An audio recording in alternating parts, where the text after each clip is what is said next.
Ambati Silks, Kanchipuram Saree Store, now in Vijayawada. Exclusive Pattu Sarees, Salwas and Lehengas.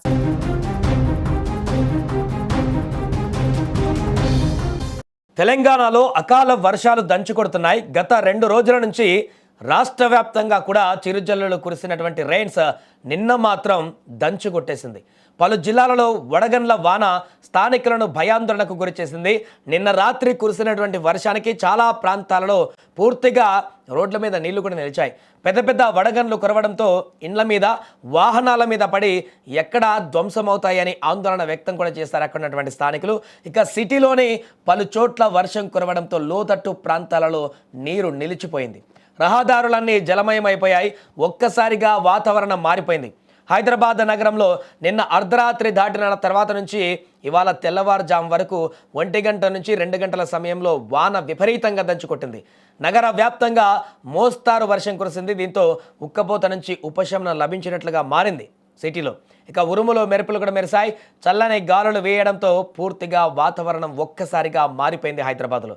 ఇటు హైదరాబాద్ వ్యాప్తంగా Ameerpet, SR Nagar, Banjara Hills, Jubilee Hills, Chintal, Shapur, Jeedimetla, Maheshwaram, Shadnagar, Shamshabad, Rajendranagar, Bandlaguda, Jagir, Bahadurpura, Karwan, Katedan, Barkas, Chandrayan Gutta, Charminar, LB Nagar, Secunderabad, Khairatabad, Begumpet ఇలా అనేక ప్రాంతాలతో పాటుగా పంజాగుట్ట, సోమాజిగూడ, మేదీపట్నంతో పాటు చాలా ప్రాంతాలలో వర్షం దంచుకొట్టింది.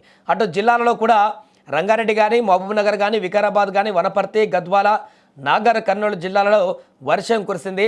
అకాల వర్షానికి రైతులు ఇబ్బందులు ఎదుర్కొన్నారు. మామిడి పంటకు ఇప్పుడు తీవ్ర నష్టం వాటిల్లింది. ఈదురు గాలుల నేపథ్యంలో మామిడికాయలు పూర్తిగా నేల రాలిపోయాయి. వరి ధాన్యం కూడా అక్కడక్కడ తడిసిపోవడంతో రైతులు ఆందోళన వ్యక్తం చేస్తున్నారు. ఈ నెల 22వ తేదీ వరకు వర్షాలు కొనసాగే అవకాశం ఉందని ఇప్పటికే వాతావరణ శాఖ చెబుతుంది. ఇదిలా ఉంటే ఈరోజు కూడా తెలంగాణ వ్యాప్తంగా 17 జిల్లాలలో భారీ నుంచి అతి భారీ వర్షాలు కురిసే అవకాశం ఉన్నట్లు వాతావరణ శాఖ వెల్లడించింది.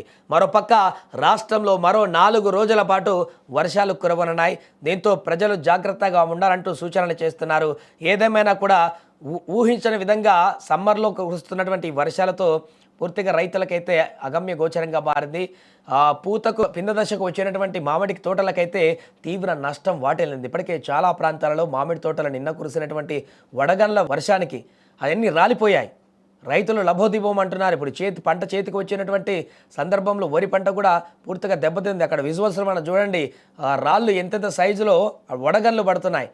ఎక్కడో మంచు కొండల్లో మనం ఉన్నట్టుగా మంచు వర్షం కురుస్తున్నటువంటి పరిస్థితి. పూర్తిగా మంచుతో కప్పబడినటువంటి ప్రాంతంగా మారిపోయింది. తెల్లటి ఉప్పు కనుక ఎట్లా పేరుకుపోతుందో ఆ రకంగా విపరీతంగా వడగండ్ల వర్షం కురిసింది. ఆ టైంలో కనుక మనుషులు బయట ఉంటే వారికి తగిలి వారు కూడా గాయాల పాలయ్యేటువంటి పరిస్థితి ఉంటుంది. ఇక వాహనాలు కూడా డ్యామేజ్ అయ్యేటువంటి పరిస్థితి ఉంది. అలాంటి దారుణమైనటువంటి వర్షం నిన్న కురిసింది. సాధారణంగా ఎండాకాలంలో ఇలాంటి వడగండ్ల వర్షం కురుస్తూనే ఉంటుంది. కానీ ఈసారి ఎర్లీగా ఈ స్థాయిలో వడగండ్ల వాన రావడం అనేది తీరని నష్టాన్ని చేకూర్చిందని చెప్పొచ్చు. ఏదేమైనా రాష్ట్ర వ్యాప్తంగా కురిసినటువంటి ఈ వడగండ్ల వానకైతే పూర్తిగా రైతులు నష్టపోయేటువంటి పరిస్థితి ఏర్పడింది. ఇంకా 2-3 రోజుల పాటు భారీ వర్షాలు ఉన్నాయి. ఈరోజు 17 జిల్లాల్లో ఇంకా కురిసేటువంటి అవకాశం ఉందని చెప్తున్నారు. కాబట్టి కొంత అప్రమత్తంగా ఉండాలని అయితే సూచన చేస్తున్నారు.